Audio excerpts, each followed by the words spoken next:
اب دیکھیے جہاں تک ابن عربی کا تعلق ہے، ہمارے ہاں یہ دو اپوزٹ پولز ملتے ہیں بزرگوں میں.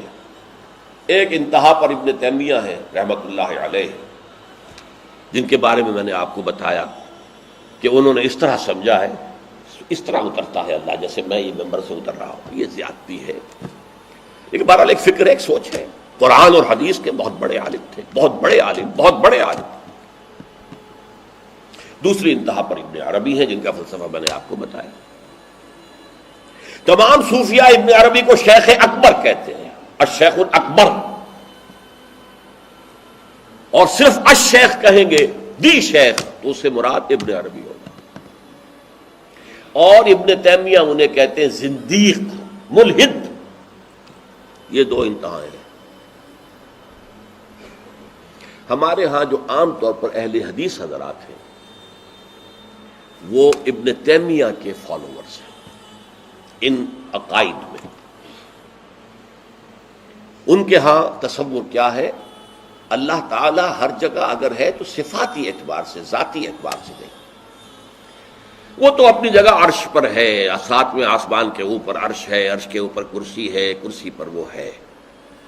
اب اس میں ایک طرح کی تجسیم بھی آ گئی، محدودیت بھی آ گئی. اس کائنات میں تو اللہ ہے ہی نہیں، تو پھر اللہ محدود ہو گیا نا، وہ تو کسی خاص جگہ پر ہو گیا نا. ایک تصور یہ ہے. اور عام آدمی یہ بھی سمجھے تو ٹھیک ہے، اسے یہ معلوم رہے کہ اللہ ہی رازق ہے، اللہ ہی خالق ہے، اللہ ہی مصیبت سے نجات دلانے والا ہے، اللہ ہی مشکل کشا ہے، اللہ ہی حاجت روا ہے، اللہ ہی، یہ بس اسے معلوم ہو، توحید مکمل ہو گئی. لیکن فلسفہ کچھ اور شے ہے، فلسفہ کچھ اور سوالات پیدا کرتا ہے. جیسے میں نے کہا ہے صفات ذات حق حق سے جدا یا عین ذات. اب یہ فلسفہ ہے. صفات باری تعالی اگر قدیم ہے صفات تو یہ غصہ، یہ تو قدیم نہیں ہو سکتا. غصہ تو کسی کام پر آیا، خوشی تو کسی کام پر ہوئی، یہ قدیم کیسے ہوگا؟ تو عین یا غیر، لا عین ولا غیر. اور جس کی میں تعبیر کرتا ہوں کہ من وجہ عین ذات ومن وجہ آخر غیر ذات. اب اس سلسلے میں علامہ اقبال نے جو بات کہی ہے، جو پروفیسر یوسف سلیم چشتی مرحوم نے مجھے بتایا تھا کہ انتقال سے صرف 3 ماہ قبل یہ اشعار کہے. وحدت الوجود کے، پینتھیزم کے، دونوں کے شدید مخالف تھے علامہ اقبال شروع میں. اسی لیے وہ حافظ کو بھی بہت بڑا گمراہ کن شاعر سمجھتے تھے، اس لیے کہ وحدت الوجود کے عامیانہ انداز میں جو ہے وہ شاعری میں جب اس کو آ گیا ہے تو عوام کے زبان پر جب چڑھا ہے تو وہ اس کے ڈانڈے پینتھیزم سے مل گئے، عوام کے اندر اس کا تصور یہ ہو گیا. لیکن آخر میں انہیں بھی آنا پڑا ہے. تو اے ناداں دل آگاہ دریاب، اے نادان وہ دل تلاش کر جو آگاہ ہو، ہر چیز سے واقف ہو. لا موجود الا اللہ دریاب، لا موجود الا اللہ. وہ جو میں نے آپ سے عرض کیا تھا نا کہ لا الہ الا اللہ کے 3 لیولز ہیں. لا معبود الا اللہ، لا مطاع الا اللہ، لا حاکم الا اللہ، ان الحکم الا للہ، لا رازق الا اللہ، لا خالق الا اللہ. اور دوسرا لیول لا مطلوب الا اللہ، لا مقصود الا اللہ، لا محبوب الا اللہ. اور تیسرا لیول لا موجود الا اللہ. ہمارے ٹاپ کے فلسفی اور صوفیاء اس لا موجودہ الا اللہ پر پہنچے. اور 12ویں صدی کے مجدد اعظم شاہ ولی اللہ دہلوی رحمۃ اللہ علیہ، انہوں نے اس میں قول فیصل کہا کہ محی الدین ابن عربی کی وحدت الوجود اور شیخ احمد سرہندی کی وحدت الشہود میں باریک سا فرق ہے تعبیر کا، ورنہ وہ ایک ہی ہے. اور اس کو انہوں نے عنوان دیا توحید وجودی. ہندوستان میں ہمارے بڑے ٹاپ کے شاعروں میں سے تھے عبد القادر بید الفارسی کے. اس وقت تک ابھی اردو کا وجود ہی نہیں تھا، اردو تھی نہیں ہندوستان میں اس وقت. تو شیخ عبد القادر بیدل جو ہیں وہ وحدت الوجود کے بہت بڑے قائد تھے. اور ان کی عظمت کا عالم یہ ہے کہ غالب کہتا ہے طرز بے دل میں ریختہ لکھنا اسد اللہ خان قیامت ہے، کہ بے دل کے انداز میں اردو میں شاعری کرنا، اردو فارسی میں کی، اردو کو ریختہ کہتے تھے پہلے، یہ نئی زبان جو بنی تھی ریختہ، طرز بے دل میں ریختہ لکھنا اسد اللہ خان قیامت ہے۔ لیکن وہ اسد اللہ خان بھی یہ کہتے ہیں جارو بلا بیار کہ این شرک فی الوجود با گرد فرش سینہ با ایواں برابر است۔ دیکھو اگر تمہارے سینے کے اندر شرک فی الوجود شامل ہے، یہ بھی ہے وہ بھی ہے یہ بھی ہے وہ بھی ہے، وجود متعدد ہے، خدا کا وجود علیحدہ ہے، ہمارا وجود علیحدہ ہے، تو یہ گرد کے مانند ہے جو تمہارے سینے کے ایوان پر جو تخت بچھا ہوا تھا اس کے اوپر گرد پڑ گئی ہے۔ اس گرد کو جاروب لا، لا موجود ہے الا اللہ، جاروب لا کی جھاڑو سے لا کر صاف کر دو۔ جاروب لا بیار کہیں شرک فی الوجود، وجود دو مان لیے تو شرک ہو گیا، وجود ایک ہی ہے۔ البتہ جب تعین ہو گئی کسی شے کی وہ وجود مختلف ہے، ذات باری سے علیحدہ۔ بہرحال یہ مباحث ہیں اس آیت مبارکہ سے متعلق، اور میں نے آپ کے سامنے ساری بات رکھ دی۔ نہ میں کسی کا مبلغ ہوں، نہ یہ دینی مسئلہ ہے، یہ فلسفے کا مسئلہ ہے۔ اب فلسفے میں بہت سے مسائل ایسے پیدا ہو گئے، سائنس کے مسائل ہیں کہ جو کتاب و سنت یا کم سے کم حدیث کی بعض چیزوں سے ٹکراتے ہیں، اب اس میں آدمی غور کرے گا، سوچے گا۔ اسی طریقے سے یہ فلسفے کے مسائل ہیں جو ہمیشہ سے جن پر کام ہو رہا ہے، لیکن یہ دین جو ہے وہ شریعت اور طریقت کا نام ہے۔ حقیقت کو چھوڑ دو، حقیقت جو ہے بس ہے۔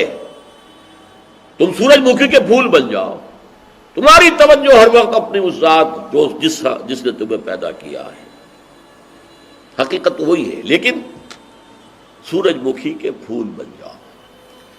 لیکن اسے آپ غلط کہیں، مجھے کوئی اعتراض نہیں، لیکن یہ کہ ایک شخصیت کو میں ایسے سے واقف ہوں جو اہل حدیث بھی کٹر تھے اور صوفی بھی بڑے تھے۔ یہ جو ہمارے ہاں مشہور ہے غزنوی خاندان، مولانا عبداللہ غزنوی آئے تھے اور وہ اپنے تصوف کی بعض آراء کی وجہ سے اور بعض اپنی اہل حدیثیت کی آراء کی وجہ سے افغانستان سے نکال دیے گئے تھے، غزنی سے نکال دیے گئے، تو امرتسر میں آ کر آباد ہوئے۔ ان کی اولاد ہے یہ غزنوی خاندان، ان میں مولانا داؤد غزنوی رحمۃ اللہ علیہ سے میرا بڑا قرب رہا ہے۔ ان کے پھر بیٹے تھے ابو بکر غزنوی، وہ معروف ہیں، کافی لوگ ان سے واقف ہوں گے۔ داؤد غزنوی رحمۃ اللہ علیہ یہ دو متضاد چیزوں کا مجموعہ تھے، تصوف بھی اور اہل حدیثیت بھی۔ عام طور پر اہل حدیث کی ساری توجہ ظاہر پر رہتی ہے، وہ باطن میں جانتے ہی نہیں، اندر نہیں جاتے، فلسفے سے کوئی تعلق ہی نہیں۔ لیکن فلسفہ اور تصوف یہ جڑے ہوئے آپس میں چولی دامن کے ساتھ۔ انہوں نے ایک دفعہ منٹگمری میں جو اب سائیوال کہلاتا ہے آ کر تقریر کی، اہل حدیث مسجد تھی، میں بھی گیا ہوا تھا سننے کے لیے۔ انہوں نے وہ اہل حدیث نوجوانوں سے کہہ رہے تھے کہ دیکھو تم اپنے مسلک پر قائم رہو، ہم غیر مقلد ہیں، ہم کسی کے مقلد نہیں ہیں، نہ ابو حنیفہ کے نہ مالک کے، لیکن کبھی بھی ان ائمہ کی توہین نہ کرنا۔ یہ ہمارے عام نوجوان جو کہتے ہیں ابو حنیفہ کو کیا پتا تھا، ابو حنیفہ کے پاس تو علم ہی نہیں تھا، ابو حنیفہ تو جو ہے علم حدیث میں کورے، یہ توہین کے الفاظ کبھی استعمال نہ کریں۔ اچھا، اس واعظ کے ساتھ انہوں نے مثال دی کہ دیکھیے شیخ محی الدین ابن عربی رحمۃ اللہ علیہ کے سب سے بڑے مخالف شیخ احمد سرہندی رحمۃ اللہ علیہ تھے، دونوں کے لیے رحمۃ اللہ علیہ کہا۔ میں حیران ہو گیا، یہ وہابی آدمی، کٹر وہابی اہل حدیث، اور یہ شیخ ابن عربی رحمۃ اللہ علیہ کہہ رہا۔ خیر میرے دل پر بھی اثر ہوا کہ بڑی وسعت ہے ان کے فکر و نظر میں۔ میری اہلیہ کے چچا تھے، ان کے ایک بیٹے، سب سے چھوٹے بیٹے یہاں مجمع میں موجود بھی ہیں، شیخ فضل الرحمان مرحوم۔ ان کے بہت گہرے تعلقات تھے یہ جو خاندان غزنوی خاندان سے. انہوں نے شام کو کھانے پر بلایا, مجھے بھی بلا لیا, میں ان کا داماد ہی تھا نا. تو وہاں میں نے کہا کہ حضرت آپ نے شیخ ابن عربی کے ساتھ رحمت اللہ علیہ کے الفاظ استعمال کیے,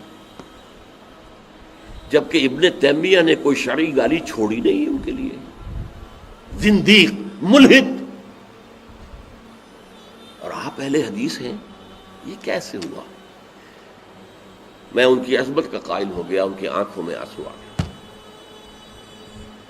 کہنے لگے ڈاکٹر صاحب یہ دونوں ہمارے بزرگ ہیں, ہم خرد ہیں, آپس کے اختلافات وہ جانے, ہم چھوٹے ہیں, خرد ہیں, خرد رہنے ہی میں عافیت سمجھتے ہیں, ہمارے لیے دونوں محترم ہیں. اور مسجد میں انہوں نے ایک مثال بیان کی تھی کہ شیخ احمد سرہندی رحمۃ اللہ علیہ نے شیخ ابن عربی کے بارے میں اپنے مکتوبات میں لکھا ہے ما ذل بردار خان ایشانم لیکن چکنم معاملہ صفات باری تعالی است, کہ ہم شیخ ابن عربی کے دسترخوان کے جھوٹے ٹکڑے کھانے والوں میں سے ہیں. کون کہہ رہا ہے؟ مجدد الفسانی کہہ رہا ہے. ما ذل بردار خان ایشانم, ان کے دسترخوان کے سوکھے جوڑے ہوئے جھوٹے ٹکڑے کھانے والوں میں سے ہم ہیں. لیکن چکنم, لیکن کیا کریں, معاملہ سے بات باری تعالیٰ, یہ باری تعالیٰ کی صفات کا معاملہ ہے, ہمیں اختلاف کرنا پڑ رہا ہے, اختلاف ہم کر رہے ہیں, لیکن ہم ان کے دسترخوان کے جھوٹے ٹکڑے کھانے والے. یہ کہہ رہے ہیں شیخ احمد سرہندی رحمۃ اللہ علیہ, جن کے بارے میں مشہور ہے کہ ابن عربی کا یا تو مخالف اول ابن تیمیہ رحمۃ اللہ علیہ, اور یا پھر مخالف دوم جس نے جوابی فلسفہ پیدا کیا وہ شیخ احمد سرہندی رحمۃ اللہ علیہ. تو یہ ہے کہ ان چیزوں کے بارے میں اپنے سینوں کو وسعت دیجئے. آپ ابن عربی کی بات کو چھوڑ دیجئے, پھینک دیجئے, لیکن توہین نہ کیجئے, اس کو خام خواہ کفر سے تعبیر نہ کیجئے. یہ چیزیں جو ہیں, اور پھر ہمارے سارے صوفیہ جو اس کے قائل ہیں, پھر ان سے بدزنی ہو گئی. میں صرف اس لیے کہ وہ بدزنی اور دلی نفرت کا معاملہ ختم ہو جائے, میں یہ ساری بحث اس لیے کیا کرتا ہوں, ورنہ میرے عام دروس میں ان مسائل پر گفتگو نہیں ہوتی. بڑے گہرے مسائل ہیں اور ان کا سمجھنا عام لوگوں کے لیے ممکن بھی نہیں ہے, بلکہ عام آدمی کے, یہ جس کو کہتے ہیں نا ہوشدار,